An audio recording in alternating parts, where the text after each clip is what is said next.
Bismillahirrahmanirrahim.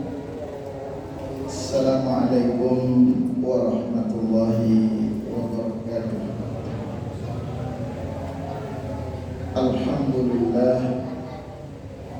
Alhamdulillahilladzi bi ni'matihi tatimmus shalihat.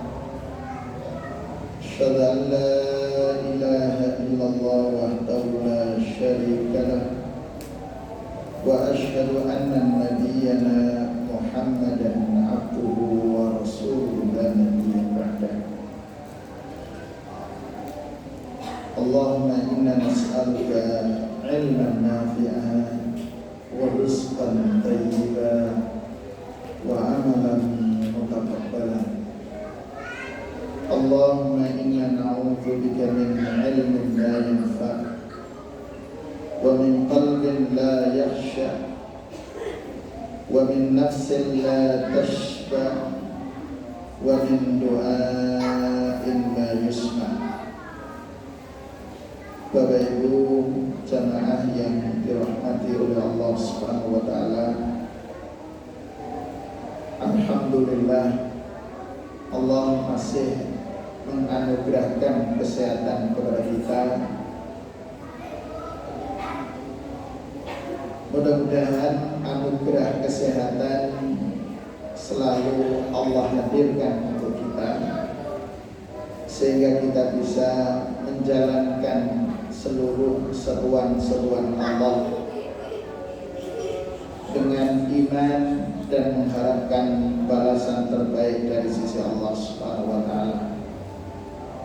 Sekaligus kita memohon perlindungan dari Allah Subhanahu wa taala agar Allah menganugerahkan kekuatan bagi kita menghindari segala macam godaan-godaan yang menyeret manusia dari jalan ketaatan. Bapak Ibu sekalian yang dirahmati oleh Allah, lanjutan dari buku Parenting Nabawiyah yang diberi judul oleh Ustaz Budia saya adalah Inspirasi dari Rumah Cahaya. Setelah pekan lalu kita membahas seputar bagaimana melahirkan generasi pelanjut Al-Khilafah ala Manhajin Nubuwah dan sekaligus menghadirkan generasi yang mampu menaklukkan Konstantinia, seperti yang disampaikan pada kesempatan yang lalu. Pada kesempatan berbahagia ini kita melanjutkan tema berikutnya dengan judul yang atau pokok pembahasan yang disampaikan oleh beliau adalah hati-hati dengan pemadam cahaya keluarga.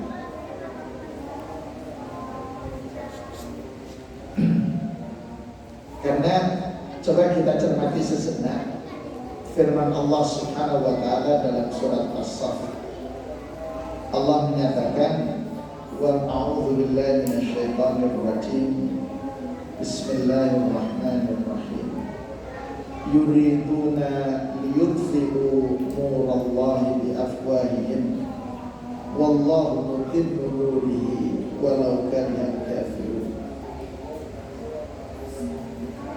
Jadi yuriduna, mereka itu selalu berupaya untuk kemudian memadamkan cahaya Allah Subhanahu wa taala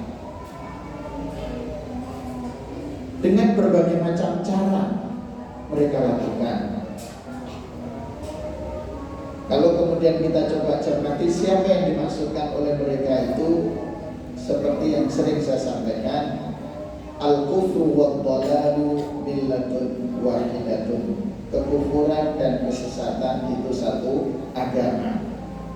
Artinya mereka akan bau-membau untuk kemudian menghadirkan bahaya bagi siapapun. Dalam hal ini adalah komunitas yang ingin berupaya melahirkan generasi yang terbaik. Keluarga mampu menghadirkan generasi yang cemerlang itu kalau keluarga tersebut bercahaya, yang cahayanya menerangi seluruh hati penghuni, dan kemudian tidak cukup para hati-hati mereka, tapi seluruh jengkal aktivitasnya itu terwarnai dan terterangi dengan cahaya yang bagus. Kita coba umpamakan, Ustaz Budi mencoba menampilkan keluarga kita jangan seperti lilin. Lilin itu mampu memberikan sinar dan kemanfaatan kepada orang yang ada di sekitar, tetapi kelemahannya dia akan terus meredup sampai menghadapi masa kritis, kemudian padam dengan sendirinya. Yang kedua, lilin itu karakternya menyala tapi membakar diri sendiri, dan sampai akhirnya padam. Ilustrasi yang beliau sampaikan ini adalah memberikan informasi kepada kita bahwa keluarga kita itu jangan seperti keluarga lilin, seperti lilin yang mampu memberikan sinar pewarnaan silver di awal, tapi kemudian mengalami masa-masa kritis, kemudian bahkan terombang-ambing oleh keadaan. Insya Allah kita mengingat ketika seorang ayah dengan anaknya naik himar. Ya, insya Allah ceritain. Ketika naik himar, kemudian si ayah naik, masyarakat mengatakan, oh bapak tidak cerdas.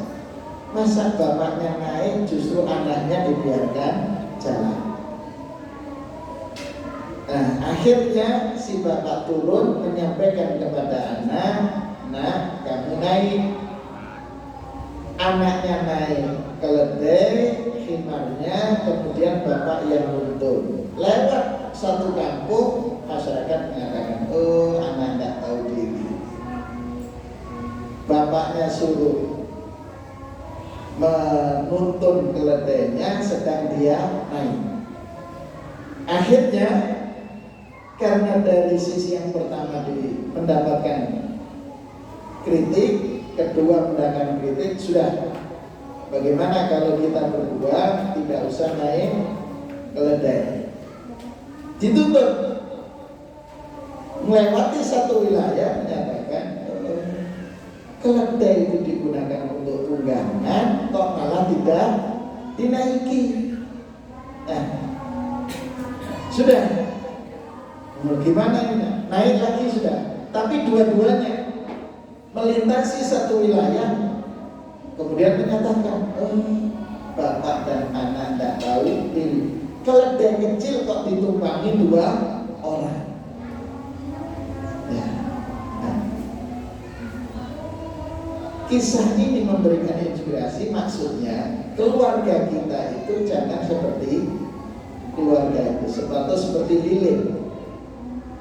Apa maksudnya? Terombang-ambing oleh keadaan. Ya. Karena itu, mari kita coba cermati firman Allah dalam surat An-Nur. Kalau kita coba cermati dalam surat An-Nur, surat yang ke-24, An-Nur itu kan artinya cahaya, dan banyak juga ayat-ayat berkenaan dengan keluarga di situ. Mari kita coba cermati sejenak firman Allah dalam surat An-Nur ayat 36 ini. Allah berfirman, a'udzubillahi minasyaitonirrajim, fi buyutin adzinallahu an turfa'a wa yudhkara fiha ismuhu yusabbihu lahu fiha bil ghuduwi wal ashar. Ya. Jadi kenapa Ustaz Udin mengambil surat An-Nur ayat 36 ini? Karena sumber cahaya itu ada di rumah. Fi buyutin yang dimaksudkan ini adalah masjid. Karena itu mestinya keluarga kita itu adalah keluarga yang diibaratkan dengan masjid. Di masjid itu berkaitan dengan masjid, mari kita coba cermati di ayat yang ke-37-nya. Rijalun la tulhihim tijaratun wala bai'un an dzikrillah wa iqamis shalah wa ita'iz zakah yakhafuna yawman tataqallabu fihi al-qulubu wal absar. Jadi kalau mencermati kisah tadi, saya sampaikan kisah tadi, kisah seorang anak dan ayah yang dengan keledainya itu kan memberikan gambaran bahwa kalau diibaratkan itu adalah sebuah keluarga, maka ayah ini tidak punya visi. Jadi ayah ini tidak punya visi. Kenapa? Karena terombang-ambing mengikuti keadaan. Ya. Semestinya untuk menghadirkan generasi, di awal kita sampaikan itu kan harus ada sinergi dari ayah dan ibu. Ayah bergerak menuju ketaatan kepada Allah, ibu bergerak menuju ketaatan kepada Allah, yang kedua-duanya bersinergi, bekerja sama untuk mewujudkan qurrata a'yun. Qurrata a'yun hadir dari al-ab dan yang saleh dan salihat, visinya sama. Bagaimana visinya seorang ayah, karakternya itu yang Allah sampaikan dalam surat An-Nur. Jadi ayah itu semestinya menjadi rijalun la tulhihim tijaratun wala bai'un an dzikrillah. Jadi ayah ini memiliki orientasi akhirat. Ketika dia bekerja, orientasinya pun orientasi akhirat. Kita ambil contoh sahabat Abdurrahman bin Auf. Sahabat Abdurrahman bin Auf itu kan salah satu dari 10 orang yang dijamin oleh Rasulullah SAW memasuki surga tanpa hisab. Sahabat Abdurrahman bin Auf ini dulu dipersaudarakan dengan seorang dari penduduk Ansar. Dipersaudarakan. Ketika dipersaudarakan kan ditawari harta, ditawari istrinya, tapi beliau memilih untuk ditunjukkan pasar, yang kemudian beliau bekerja mencari nafkah hingga akhirnya kemudian menikahi seorang wanita Madinah dengan maharnya adalah emas sebesar atau seberat butir kurma, 1 biji kurma. Kira-kira berapa gram? 1 biji kurma itu kira-kira berapa gram? Dalam? Berat kan kita? Gak tahu ya, belum pernah nimbang. Karena saya tidak jualan emas. Anggaplah 5 gram, kayaknya lebih. Karena biji kurma. Beliau menikah, kemudian Abdurrahman ditanya oleh Rasulullah SAW, sepertinya Anda menikah? Iya, dengan mahar sebesar biji kurma. Kemudian terus beliau berkarya sampai akhirnya menjadi seorang pengusaha. Yang ketika beliau meninggal dunia, beliau dikaruniai oleh Allah 4 orang istri di saat beliau meninggal. Yang setiap istrinya itu mendapatkan bagian 1/8. 1/8. Dari 1/8 itu nilainya sekitar 100 dinar. Jadi setiap istri mendapatkan 100 dinar peninggalan dari Abdurrahman bin Auf. Kalau 4 orang istri berarti sekitar 400 dinar. 1 dinar itu setara dengan 4,25 gram emas. Atau kalau kemudian dibuat harga misalnya 2 juta, 400 dinar dikalikan ya 400 ribu. Nah, setiap orang 100 ribu dinar. Kalau 4 orang berarti 400 ribu dinar dikalikan 4 juta miliar ya. Jadi kaya betul. Tapi ketika beliau wafat, sebelum beliau wafat, ketika menjenguk Mus'ab bin Umair radhiyallahu anhu yang dimakamkan itu setelah peristiwa perang Uhud, di saat dimakamkan beliau kan hanya punya kain. Kalau menutup atas bagian kepala ke bawah, maka yang ke bawah terbuka. Kalau menutup yang bawah, yang atas terbuka. Akhirnya kemudian Rasulullah SAW mengizinkan memakai idkhir. Idkhir itu sejenis ilalang untuk menutupi jasad beliau. Di saat itu apa kata Abdurrahman bin Auf? Bilal Mus'ab bin Umair gugur sebagai syuhada. Demi Allah, dia lebih baik daripada saya. Gitu. Padahal dia dijamin masuk surga tanpa hisab. Ketika menyaksikan Bilal bin Rabah meninggal dunia, beliau juga mengatakan Bilal adalah orang yang lebih baik daripada saya. Ketika kemudian yang meninggal di situ adalah Hamzah paman Rasul sallallahu alaihi wasallam, beliau mengatakan Hamzah lebih baik dari saya. Beliau kaya, tetapi orientasinya adalah orientasi akhirat. Maka ayah bunda yang dirahmati oleh Allah, bapak ibu yang berbahagia, untuk menghadirkan generasi robbani itu, ayah harus memiliki visi orientasi akhirat. Nah, cirinya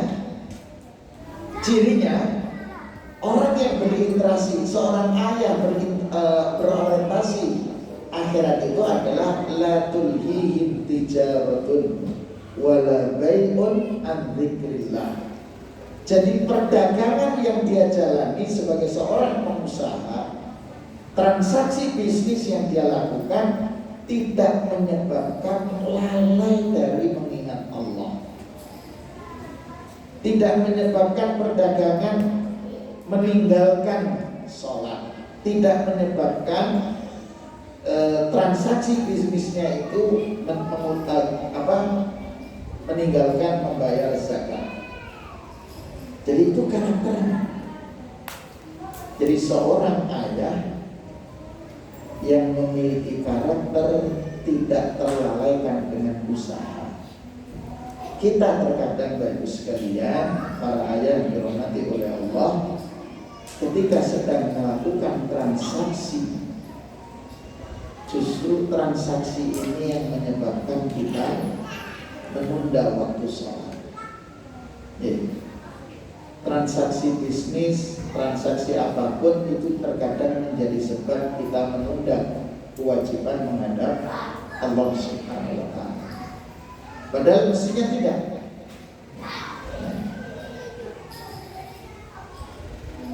Kenapa?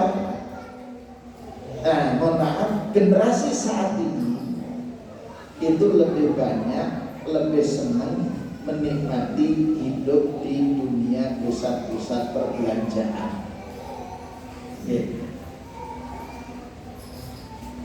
Padahal ketika ada seorang sahabat bertanya kepada Rasul sallallahu alaihi wasallam, kisah ini disampaikan oleh sahabat Jubair bin Mut'im radhiyallahu anhu. Dia mengatakan, "Ya Rasulullah, ayyul buldani ahabbu ilallah wa ayyul buldani abghadu ilallah." Wahai Rasul sallallahu alaihi wasallam, tempat apa yang paling dicintai oleh Allah dan tempat apa yang paling dibenci oleh Allah Subhanahu wa ta'ala? Qala, Rasulullah menjawab, la adri, saya belum tahu. hatta as'ala Jibril alaihi salam, sampai saya bertanya kepada malaikat Jibril. Fa'atahu Jibril alaihi salam, Jibril kemudian datang menemui Rasulullah SAW. Fa'akhbar, kemudian Jibril memberikan informasi di annal buldan ahabbul buldan ilallah, tempat yang paling dicintai oleh Allah adalah al-masajid. Wa abghadul buldan ilallah, yang paling tidak disukai oleh Allah adalah al-aswaq, pasar-pasar. Coba sekarang orang, para ibu khususnya, itu ketika umpamanya ini kan sedang rame-ramenya THR, kalau perusahaan swasta itu kan 10 hari sebelum hari raya sudah diserahkan. Ketika menerima THR, ini sudah umpamanya, ini silakan untuk belanja. Itu bisa lama di pusat perbelanjaan. Ya, misalnya 4 lantai itu bisa kuat untuk tawaf di pusat perbelanjaan, itu kuat. Coba giliran kemudian diajak ke masjid yang jaraknya tidak terlalu jauh, jalan kaki, berat. Padahal itu tempat yang paling dulu. Jadi Bapak Ibu sekalian yang dirahmati oleh Allah Subhanahu wa taala, karena itu mari kita coba cermati bagaimana sesungguhnya Rasulullah SAW memberikan pemahaman kepada para sahabat, sehingga mereka itu betul-betul meskipun beraktivitas bisnis, tapi aktivitas bisnis itu justru tidak menghalangi untuk dekat kepada Allah dan punya keterikatan dengan masjid. Mari kita coba cermati sejenak. Sahabat-sahabat Rasul itu Abdurrahman bin Auf, Utsman bin Affan radhiyallahu anhu. Kemudian ada Abu Bakar radhiyallahu anhu. Yang 10 orang dijamin masuk surga. Ini semua kalau kita lihat pengusaha. Dari 9 yang dijamin masuk surga itu, rata-rata pengusaha hanya 1 yang bukan, yaitu sahabat Ali. Pengusaha dalam artian sudah melakukan aktivitas bahasa sekarang ekspor impor, gitu, dari Madinah ke Syam. Syam itu kan meliputi Yordania, Palestina, kemudian Suriah. Ini kan sudah masuk wilayah. Kalau dihitung jarak Madinah dengan mereka itu kan lebih dari 1000 kilo, sudah berbeda batas negara, gitu. Itu saat itu kalau kita bahasa sekarang sudah melakukan ekspor impor. Tapi ketika mereka menjalani bisnis ekspor impor ini, yang kemudian mereka menjadi kaya, tapi tidak justru menjadi generasi yang la tulhihim an dzikrillah, jadi tidak menyebabkan mereka lalai dari mengingat Allah Subhanahu wa taala. Transaksi ini tidak boleh menyebabkan lalai. Bagaimana Rasulullah SAW menanamkan? Saya ingin memberikan sedikit penjelasan kenapa pasar itu menjadi tempat yang tidak disukai oleh Allah Subhanahu wa taala. Karena rata-rata di pasar itu terjadi kecurangan. Yang kedua, rata-rata di pasar terjadi gharar, konsep tipu menipu. Rata-rata di pasar terjadi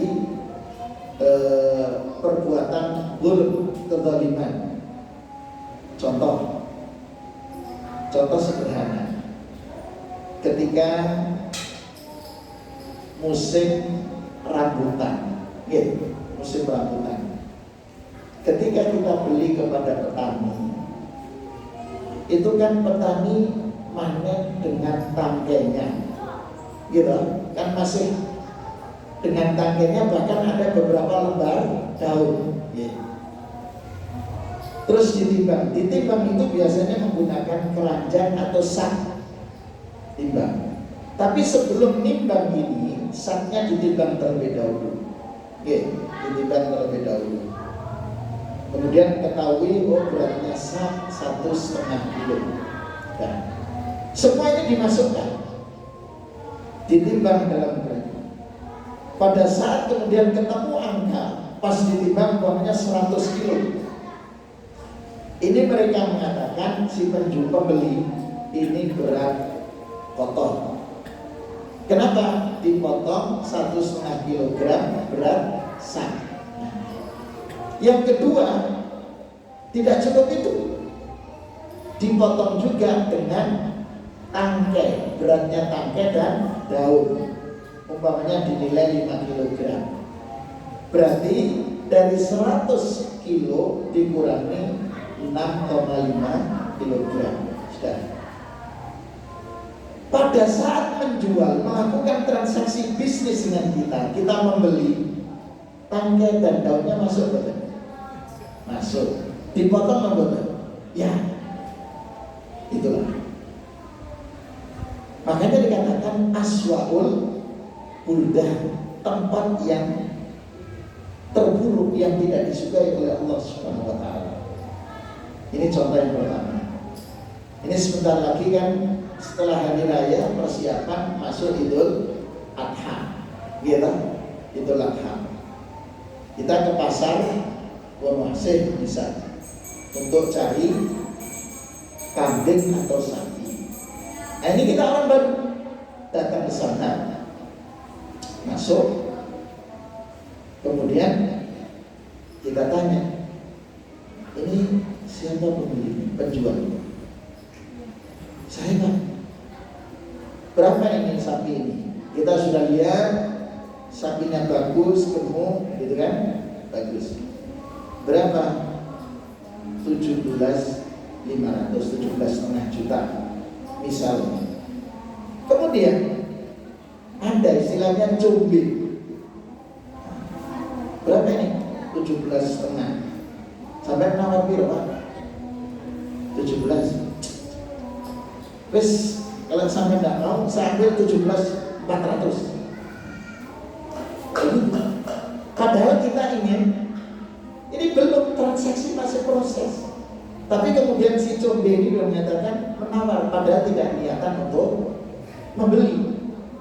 Akhirnya karena kita tidak ingin kehilangan kesempatan membeli ini, terpaksa kita naikkan bila kalau itu 17.425. Yes Pak, sama beli. Tak jual, tak cukup. Selesai transaksi itu. Tapi ini datang setelah itu, bagian putih. Ya, ini dalam bahasa agama masuk dalam kategori apa itu istilahnya? Najas. Jadi tidak ada niatan membeli, tapi kemudian menawar dengan tujuan dibeli dengan harga lebih tinggi dan kemudian dia mendapatkan. Itu generasi Rasulullah SAW ketika bisnis itu tidak ada unsur di situ menipu. Kan hanya sekali kejadian dalam riwayat yang kemudian Rasulullah menjadi sebab Rasulullah mengeluarkan sabdanya, man ghasya falaysa minna, yaitu ketika Rasulullah memasukkan tangan di atasnya kelihatan baik, ternyata di tangan basah. Kenapa engkau tidak jelaskan? Rasulullah mengatakan, man ghasya falaysa minna, siapa yang menipu bukan golongan kami. Ini kan luar biasa. Bagaimana para sahabat bertransaksi? Kita lihat Utsman bin Affan ketika terjadi peristiwa yang diistilahkan dengan masa-masa paceklik, ya, masa-masa paceklik. Bagaimana itu terjadi? Di saat masa-masa paceklik, kesulitan ekonomi di Madinah, kafilah datang, kafilah dagang Utsman bin Affan, Abdurrahman bin Auf itu datang. Ketika datang, sebanyak 1.000 ekor unta penuh dengan bawaannya, kebutuhan sembako, kemudian ada nawang.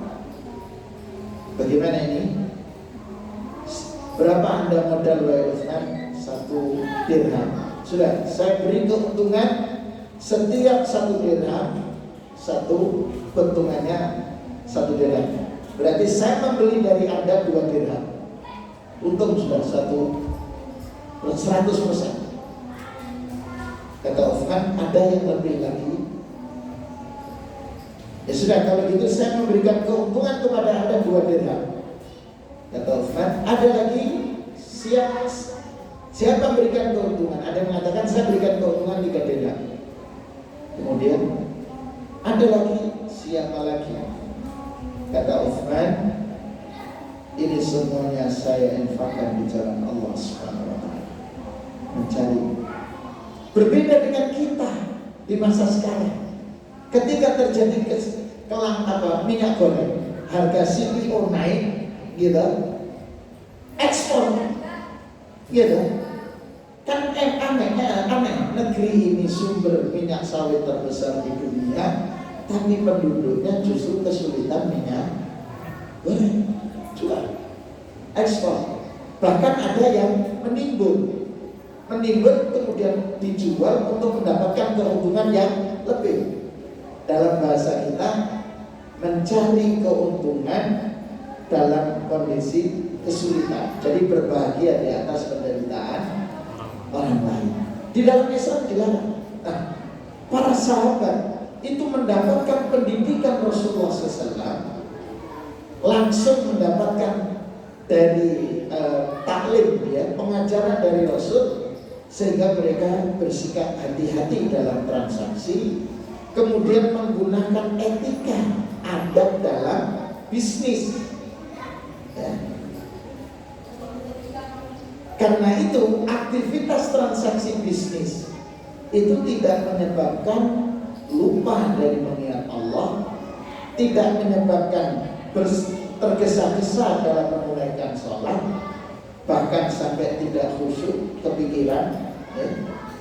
Atau justru bahkan mereka menyatakan sholat itu tidak menjadi sebab hilangnya untuk mendapatkan rezeki. Coba dengan cermati, praktek itu terjadi di Madinah terus sampai saat ini. Dan sejak Malik Abdul Aziz. Apa itu?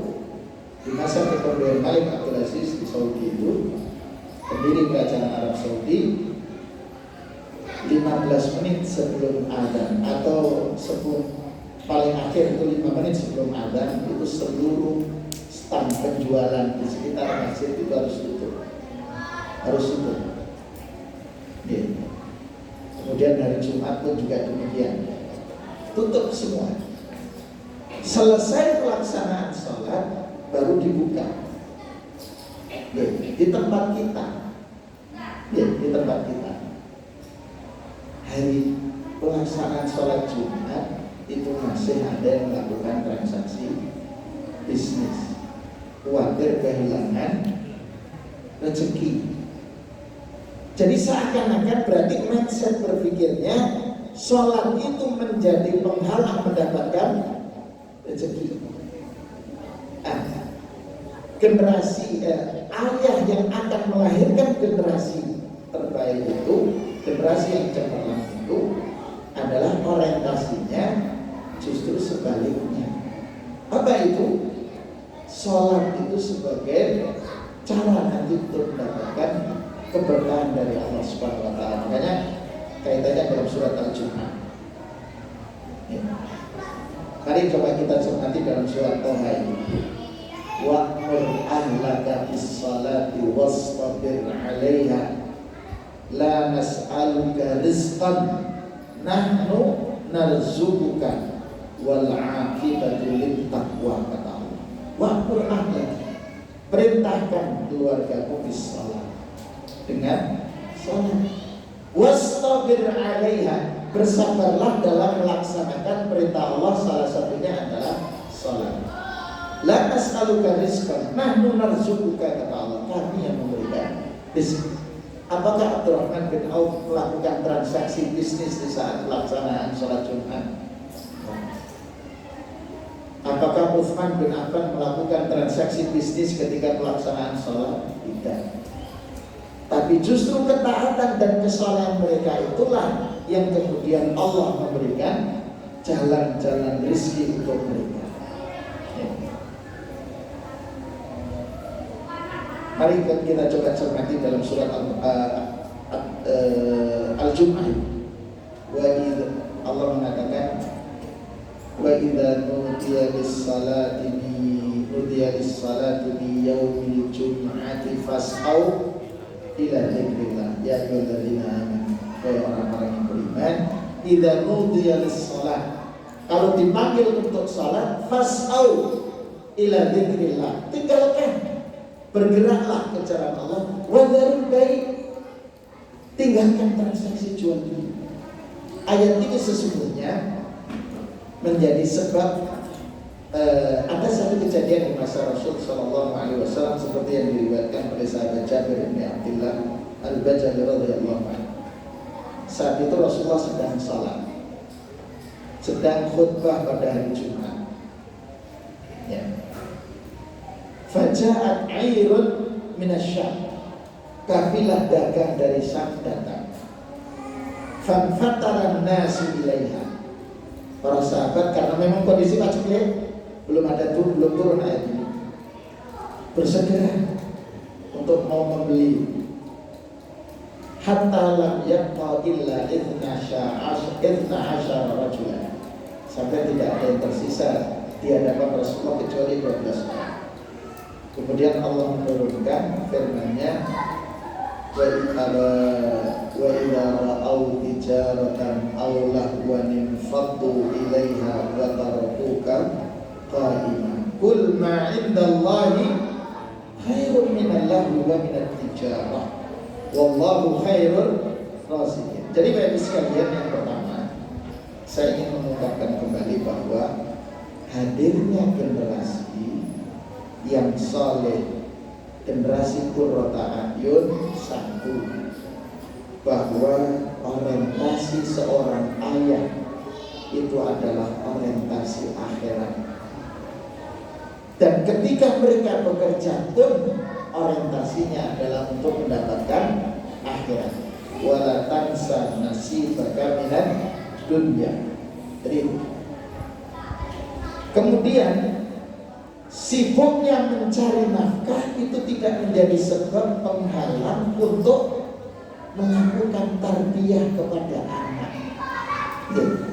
Jadi aktivitas kita mencari nafkah jangan sampai menjadi sebab untuk kemudian melalaikan hak-hak anak.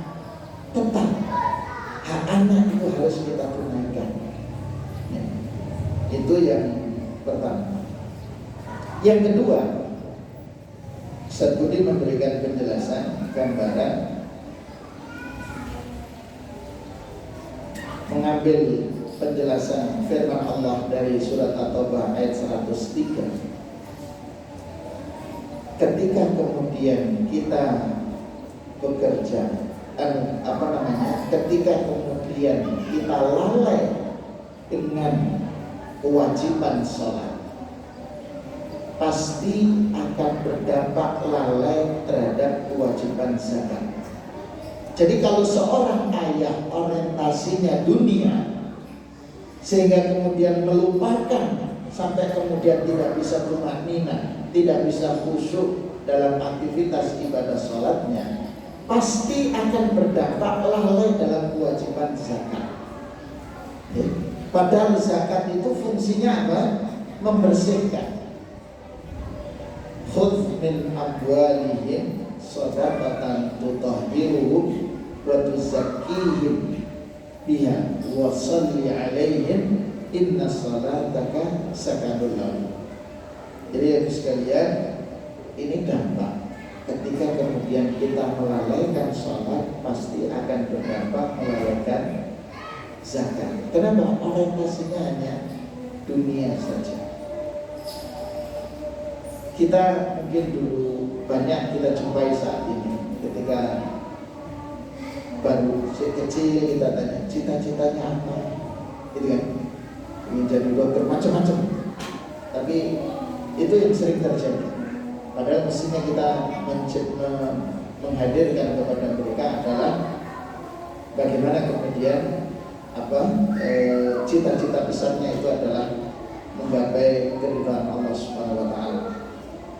Nah, ketika kemudian kita lalai, saya mengutip penjelasan dari Ustaz Budi Asadi bahwa ayat ini, ayat tentang khudh min amwalihim shadaqatan tutahhiruhum wa tuzakkihim biha wa shalli 'alaihim inna salataka sakanun lahum, itu menunjukkan dengan jelas kepada kita, memberikan isyarat bahwa dunia itu bisa merubah perjalanan hidup manusia. Sekali lagi, dunia, urusan keduniaan itu bisa merubah alur kehidupan manusia yang mestinya orientasi akhirat, tapi kemudian bisa berubah menjadi orientasinya adalah dunia. Jadi sekali lagi itu baik. Karenanya kemudian beliau mengambil penjelasan tentang bagaimana keluarga Rasul Sallallahu Alaihi Wasallam. Rasulullah kan pernah ditegur, diperintahkan oleh Allah untuk menyampaikan kepada istrinya. Kenapa? Karena para istri Rasulullah SAW saat itu meminta tambahan anggaran belanja. Itu minta tambahan kepada Rasulullah SAW. Kemudian Rasulullah SAW ditegur oleh Allah Subhanahu wa taala dengan menyatakan, suruh menyampaikan dalam surat Al-Ahzab ayat 28 itu, ya ayyuhan nabi kulli azwajika in kuntunna turidna dunya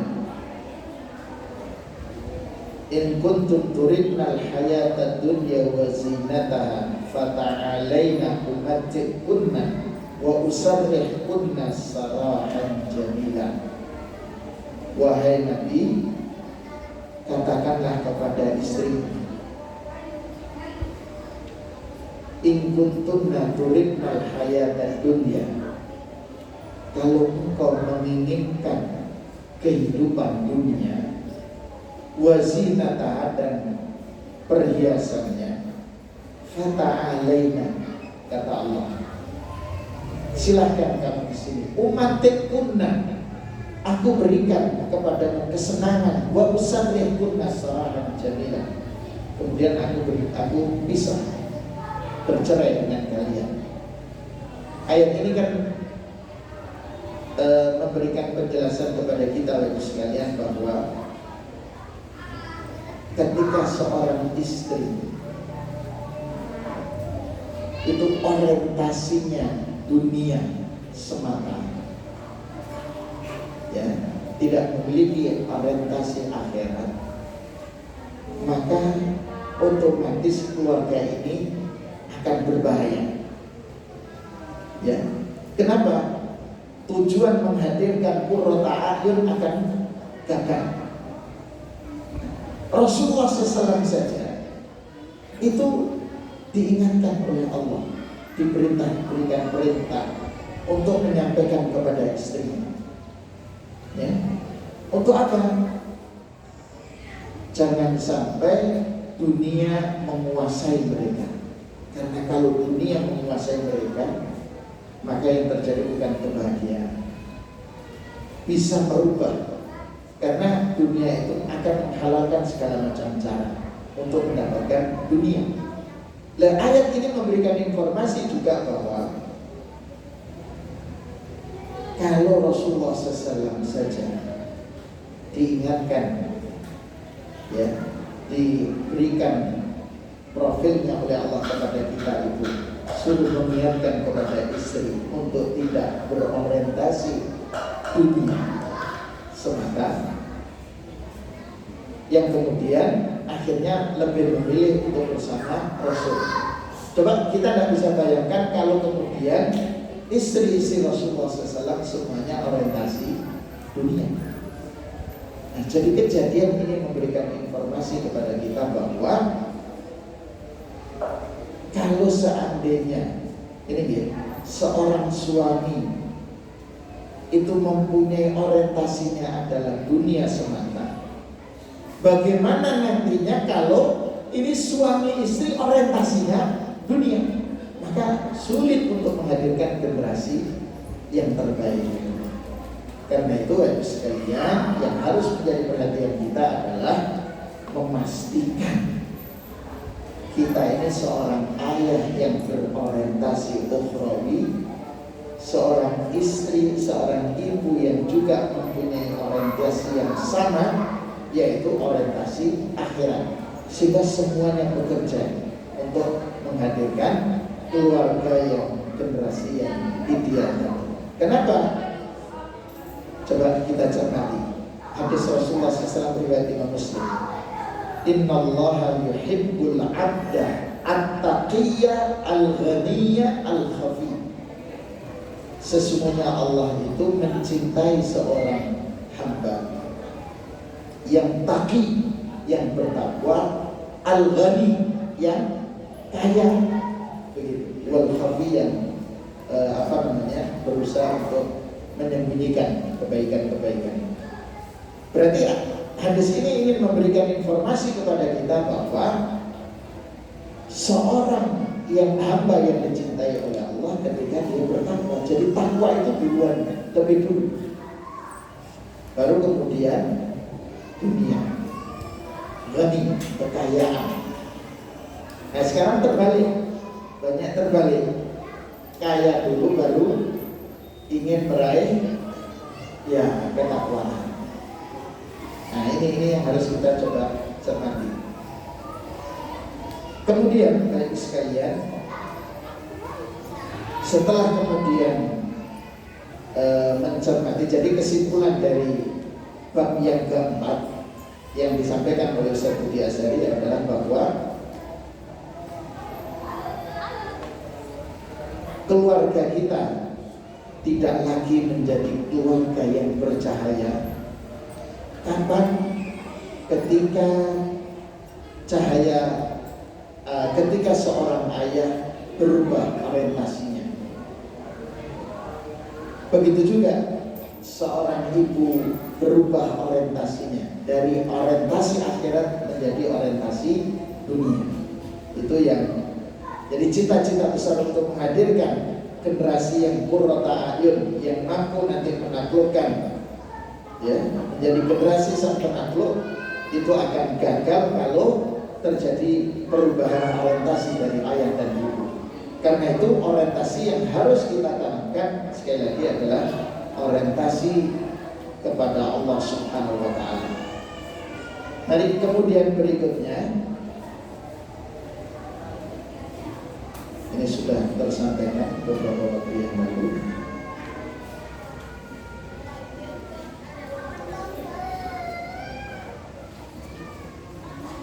Nah, Bapak Ibu sekalian, kalau sudah terbentuk orientasi dunia, tapi hati-hati bahwa keluarga itu terkadang akan mengalami, harus menyiapkan landasan ketika terjadi istilahnya turbulensi, terjadi hal-hal yang dapat merusak rumah tangga, ya, terjadi goncangan dalam rumah tangga, seperti kita berada di tengah lautan. Ya, kalau kita berada di tengah lautan, di pinggir lautan kelihatannya semua datar, tapi di tengah perjalanan penuh gelombang. Bagaimana menyelesaikannya ketika terjadi problem dalam rumah tangga? Karena tidak ada ceritanya rumah tangga tanpa problem, mesti ada problem. Baik problem finansial, problem komunikasi, problem anak, gitu kan ya? Itu pasti ada problem. Tapi bagaimana kita menyiapkan itu? Kalau kita mencermati firman Allah Subhanahu wa Ta'ala, maka tidak ada jalan lain. Dalam surat An-Nisa itu tidak ada jalan lain menyelesaikan problem, menyiapkan problem itu adalah turbulensi, itu menyiapkan landasan untuk menghindari terjadinya kekencangan itu adalah kembali kepada Allah dan Rasulnya. Yang kata Allah, atiullah wa atiur rasul wa ulil amri minkum. Kita ambil contoh kejadian ketika Ibunda Hafsah dan Aisyah radhiyallahu anha. Itu kan sama-sama terlibat mengajukan tambahan pendapatan, tambahan kebutuhan nafkah. Atau kemudian kejadian sebelumnya Rasulullah SAW datang ke istrinya Zainab binti Jahsy meminum madu, begitu. Ketika ada masalah di mana Ibunda Aisyah radhiyallahu anha menaikkan suaranya di hadapan Rasul sallallahu alaihi wasallam, begitu juga Hafsah radhiyallahu anha, maka Rasulullah SAW ingin menyelesaikan keluarga ini, menyelesaikan permasalahan yang beliau hadapi. Siapa? Rasulullah mengundang ayahnya, mertua, yaitu Abu Bakar. Tapi ketika melihat Abu Bakar masuk kemudian mendapati bertanya kepada Ibunda Aisyah, kemudian mendapati jawaban, kenapa engkau meninggikan suara kepada Rasulullah SAW, sempat dihukum.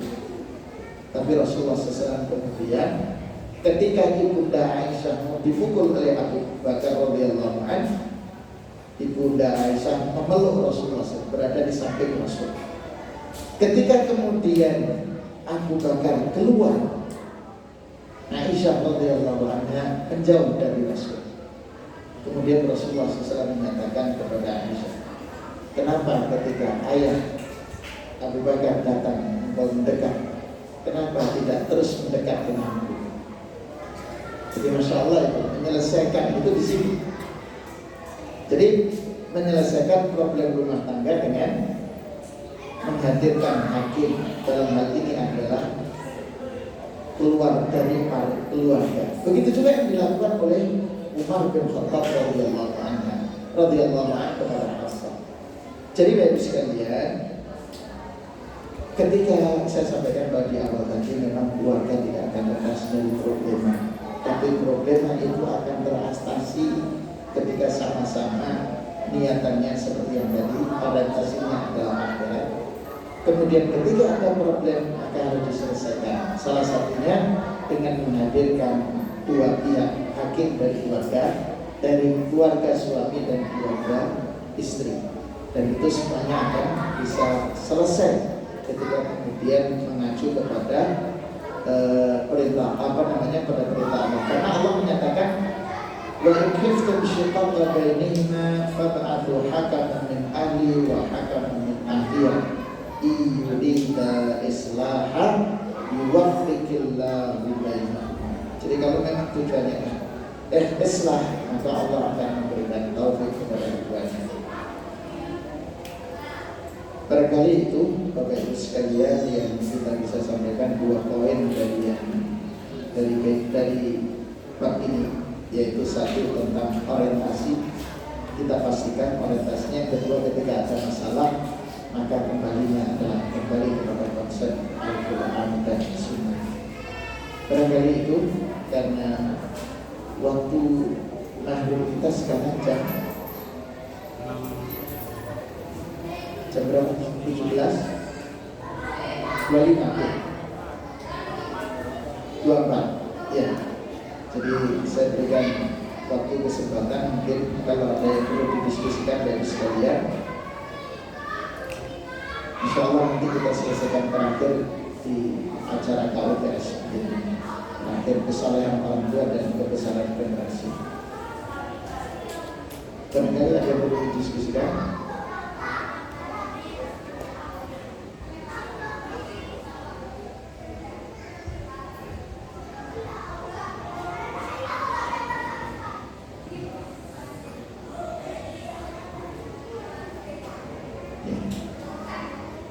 Kalau memang tidak ada ya sekalian, kesempatan kita untuk memperbanyak doa dan istighfar sebelum kita mengakhiri ibadah siang. kajian kita menyambut datangnya waktu maghrib, waktu-waktu terbaik bagi kita untuk memohon ampun dan memohon kekuatan dari Allah Subhanahu wa taala, termasuk kita memohon agar Allah Subhanahu wa taala menjadikan keluarga kita menjadi keluarga yang mengantarkan generasinya generasi yang berbahagia insyaallah. Dan kita berharap mudah-mudahan imaman itu akhir dari keluarga kita. Mudah-mudahan aktivitas yang kita lakukan pada kesempatan berbahagia ini tercatat oleh Allah sebagai amal kebaikan kita. Hadirnya banjirnya menjadi sarana Allah untuk menghapuskan dosa-dosa kita, dan mudah-mudahan anak cucu yang Allah titipkan kepada kita menjadi anak dan cucu yang saleh dan salihah. Rezeki yang Allah titipkan kepada kita mudah-mudahan menjadi rezeki yang mengantarkan ketaatan kita kepada Allah Subhanahu wa taala. Harta yang selalu menghadirkan keberkahan dalam rumah tangga kita, dan mudah-mudahan kita dijauhkan oleh Allah mendapatkan rezeki yang menjadi sebab berkahnya Allah, jauhnya kita dari Allah Subhanahu wa taala. Dan mudah-mudahan Allah senantiasa menghadirkan kekhusyukan dalam hati kita di saat kita memenuhi panggilan Allah dan menikmati munajat dengan Allah Subhanahu wa taala. Mudah-mudahan seluruh ibadah siang yang kita kerjakan sejak awal Ramadan sampai hari ini dan yang sampai akhir Ramadan nanti menjadi ibadah Ramadan yang mampu menghapuskan dosa-dosa kita.